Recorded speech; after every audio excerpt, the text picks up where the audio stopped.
an idyllic Himalayan kingdom where development is measured in G&H, or gross national happiness. The country holds hard to its distinct cultural identity.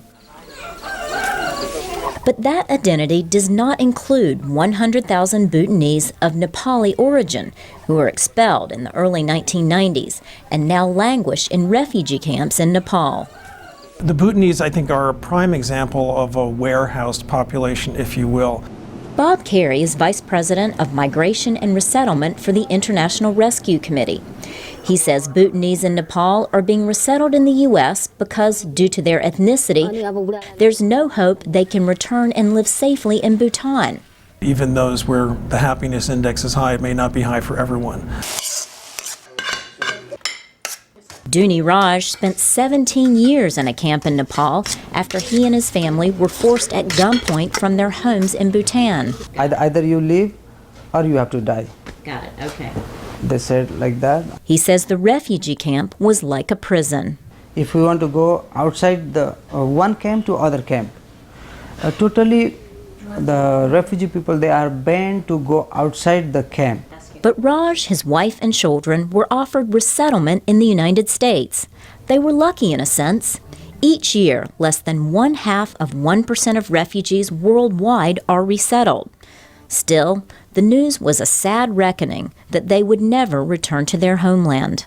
From inner heart, we were crying at that time because we leave our motherland, and we have been there 17 years in the refugee camp.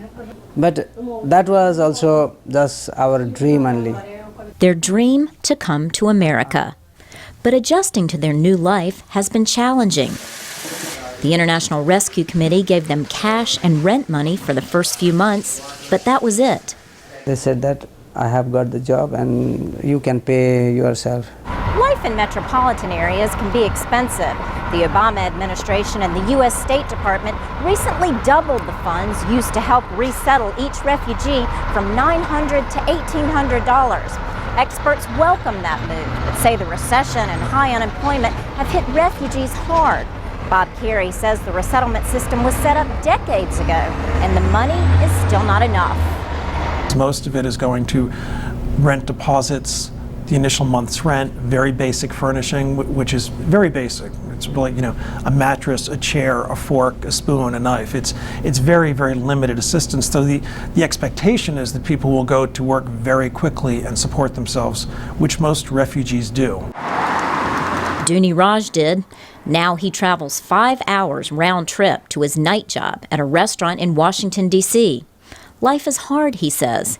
He earns about $1,600 a month and spends close to $1,000 in rent and utilities. But he is still happy he came, and he loves the $5,000 tax refund he got from the government. Every system is very good here. And people, if they have a good credit, they can work anywhere else.